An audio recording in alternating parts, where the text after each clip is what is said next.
Guys, what's up? Welcome to my YouTube channel. This is the second video of our playlist eye. In the first video we have discussed a little bit about eyelid. In this video we are talking about the extraocular muscles.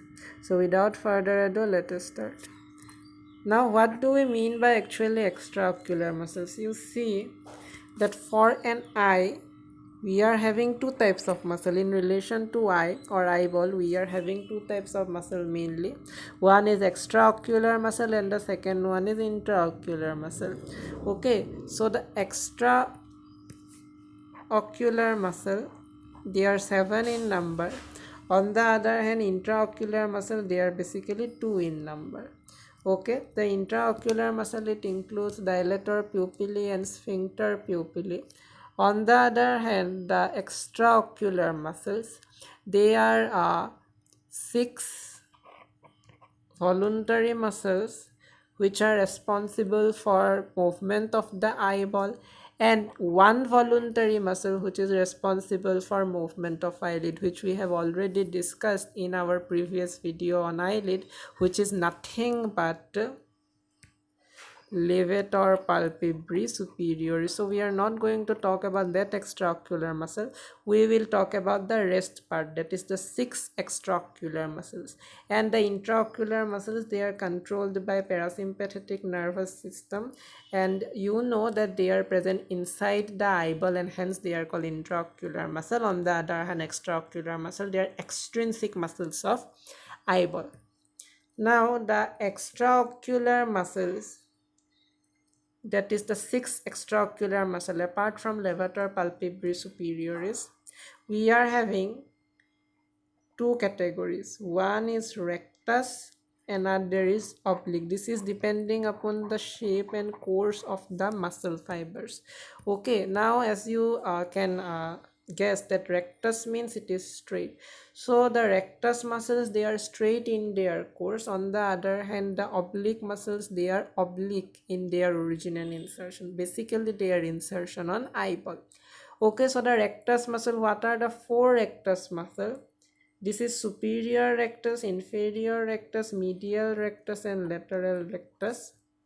Oblique muscle includes superior oblique and inferior oblique. Now in our next diagram, you can see that these are the related, this is the overview of the recti and the oblique muscles of eyeball. So in order to have a better view, we move to one 3-dimensional model, then we come to this model again, and in the 3-dimensional model again we will discuss about the origin and insertion of this extraocular muscle. So let us go. This is the 3-dimensional model of extraocular muscle. You can see the eyeball, as in the previous video I have discussed about the various parts. For example, you can see these are the tarsus, this is the superior tarsus, this is the inferior tarsus. This is basically the extension of the periosteum above, which is called the orbital septum, and just below it you are having the insertion of levator palpebrae superioris, and this is the superior tarsal muscle. Now what will be our main concern? It is to identify and to spot the original insertion of the 6 extraocular muscle, 4 recti and 2 oblique. Okay, now have a look at the extraocular muscle that we want to know. Yes, you can clearly see the 6 muscles out there. Yes, what are the 6 muscles you can see?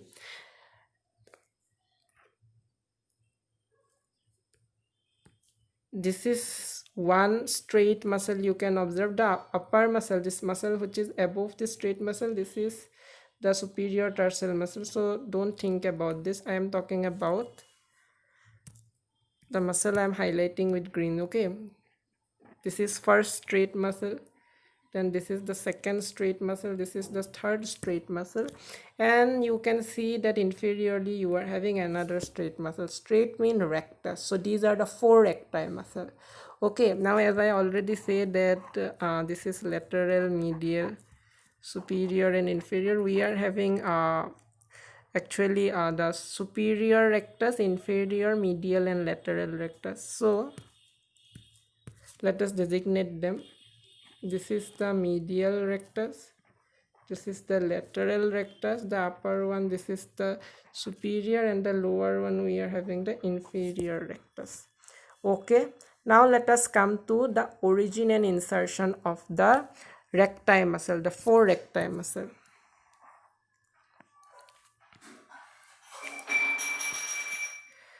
Now you can see that all the four recti muscle, yes, the four recti muscle, this is 1, this is 2, this is 3, and this is 4. All the four recti muscle, they originate from a common ring. This is a tendinous ring, and this is known as common tendinous ring. Okay, this is known as common tendinous ring. This is the origin of the four recti muscle. And when and where they insert, let us have a look. Now you can see that the eyeball, it is divided, it can be divided into, the eyeball can be divided basically into two quadrants, the anterior and the posterior quadrants. So the superior rectus, it originates from the common tendinous ring, and it traverses it traverses anteriorly, laterally and superiorly. What will be the course? It traverses anteriorly, laterally and superiorly, and it inserts into the anterior quadrant on the superior surface of eyeball. Okay, this is the origin and insertion of superior rectus muscle. Now let us move to the inferior rectus muscle. This is the inferior view. So you can also here clearly designate that the inferior rectus, it originates from common tendinous ring, then it moves laterally and it moves inferiorly. It moves inferiorly, laterally and anteriorly, and it finally insert into the anterior quadrant of the eyeball. Okay, this is the origin and insertion of the inferior rectus. Now we come to the medial rectus. Yes, the medial rectus, as you can see, that it originates from common tendinous ring, then it moves laterally as its name suggests, and it inserts into, yes, the anterior quadrant and the lateral quadrant of the eyeball. Similarly, in the medial rectus, it after inserting from the originating from common tendinous ring, it moves medially and insert into the anterior quadrant. So what you can see that all the four recti muscle, they get inserted into the anterior quadrant of eyeball. Now after discussing the origin, insertion and the structure of the four recti muscle, let us come to their functions. Okay, now when we come to functions, we generally take into six ocular movements. What are the six ocular movements we take into account? First one is elevation plus depression. Okay, as the name suggests, elevation means, there are six ocular movements.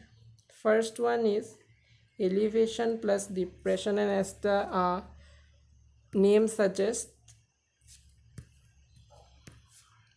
elevation means moving the eyeball up and depression means moving the eyeball down, followed by abduction and adduction.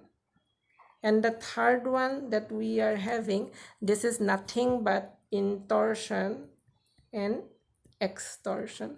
Now what do we mean by abduction, adduction, intorsion and extorsion? You can see that these two types of movement, they will determine or they will judge the relative orientation of our pupil. In abduction, if the pupil moves medially, if the pupil moves medially, for example, this is the pupil, if the pupil moves medially, then this will be called adduction. Yes, if the pupil moves laterally, then it is called abduction. Similarly, if the upper pole of the pupil, it moves medially, for example, this is the upper pole, this is the upper pole of the pupil, if it moves medially like this, then it will be called intorsion or medial rotation. On the other hand, if the upper pole of the pupil it moves laterally, then it will be called extorsion or lateral rotation. So here this third type of movement or orbital movement, it mainly includes the rotational movement.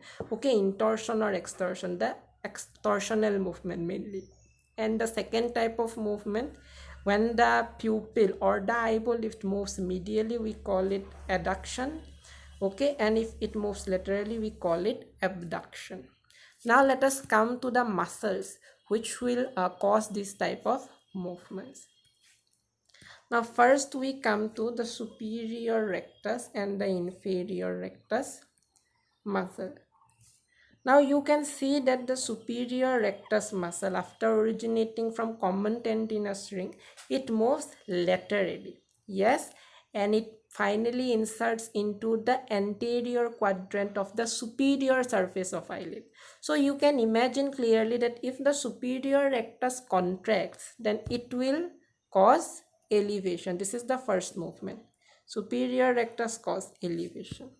Okay, now you can also imagine that as this superior rectus, it will move laterally and finally it inserts into the anterior quadrant of the superior surface of eyeball.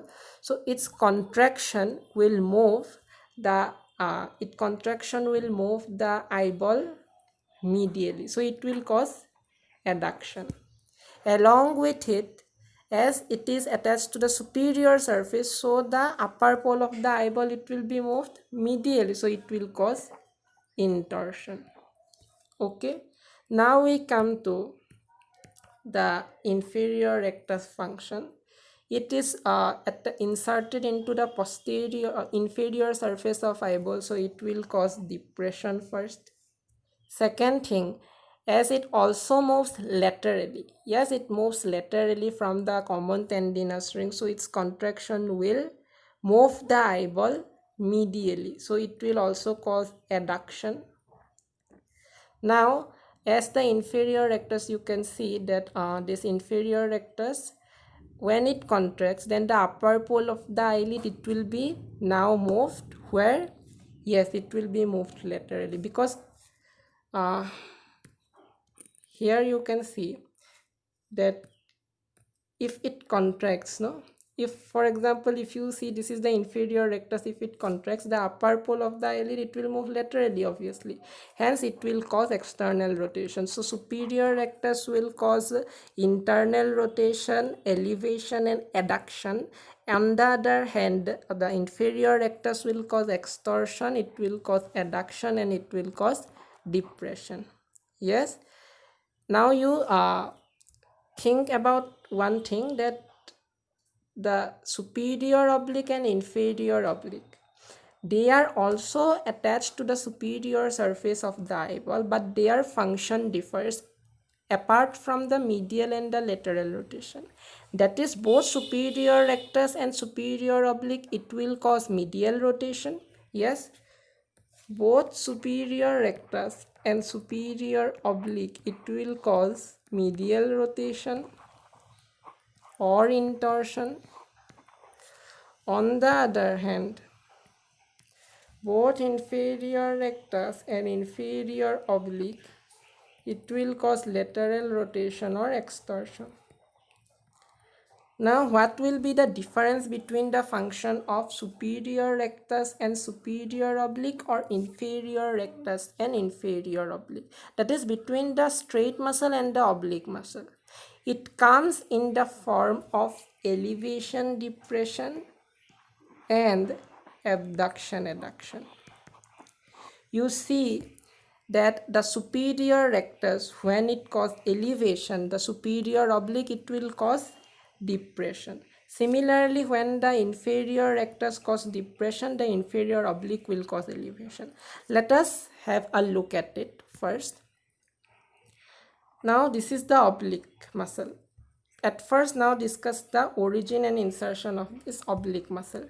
You know that this oblique muscle, it will not originate from common tendinous ring, the superior oblique muscle. It originates from body of sphenoid. Body of sphenoid actually medial to the optic canal. Then it moves medially. You can see it moves medially, and then there will be a trochlea right here. Okay, and this is the reason why the innervation of this superior oblique is by trochlear nerve. Hence the cranial nerve 4 is known as trochlear nerve. Yes, why? Because of the presence of trochlea.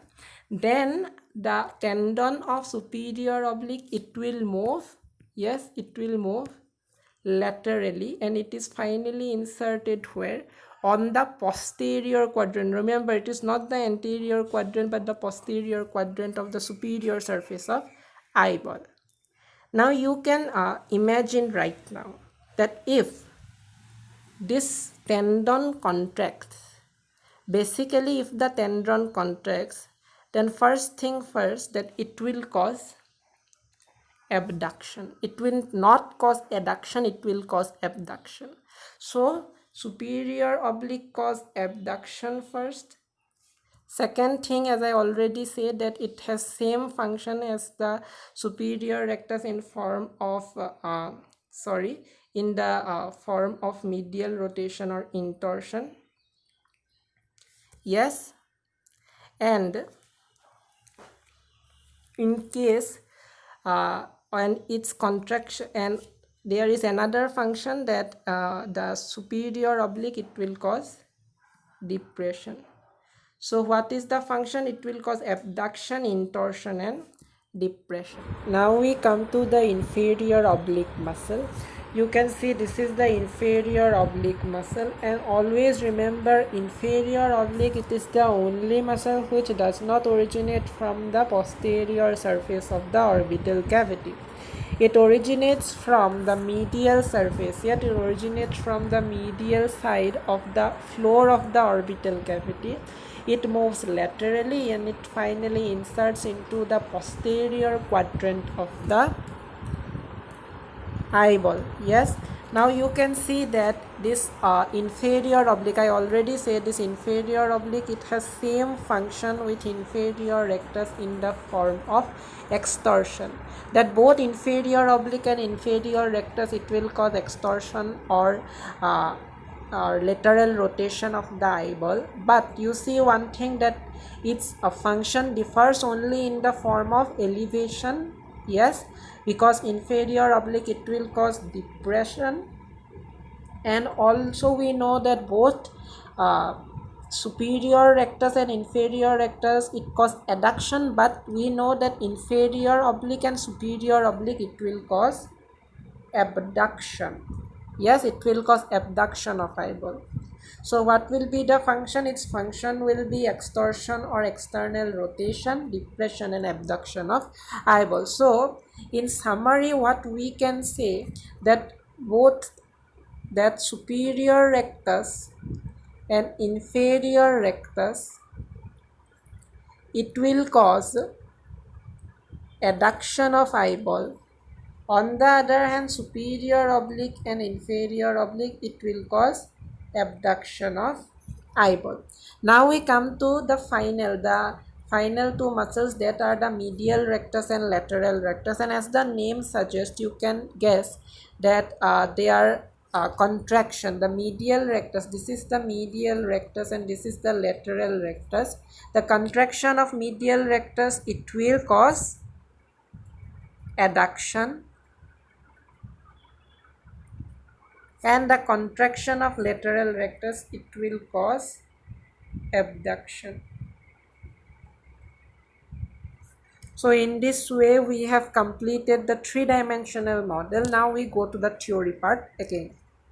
There is nothing much to say in theory, as I have already mentioned in my 3D model. So you can see that this is The trochlea I was talking about, the superior oblique, it will move medially, then it will move laterally, and it gets finally inserted into the posterior quadrant. This is the reason that its contraction, it will cause medial rotation or intorsion of eyeball. Okay, now this is the also the relative position of the recti and the oblique muscles. Okay, now these are the function, as I have already said. This is actually the common tendinous ring. You can see that the common tendinous ring and the origin of the various muscles, they are described in relation to the optic canal. This is the optic canal. So what you can say that the medial rectus, yes, the medial rectus, it will originate medial to optic canal from the common tendinous ring. The lateral rectus originate from common tendinous ring lateral to optic canal. The same will be applied for superior and inferior rectus. And here you are having the superior oblique muscle, which originate from the common tendinous ring medial to the optic canal, and also medial to, yes, superior rectus. Okay, these are the relative positions of the eyeball. Now in my next video I will talk about squint. Okay, and a few case scenarios where you can see the various deformities of the eyeball, that the paralysis of various muscle, it will cause various type of squints.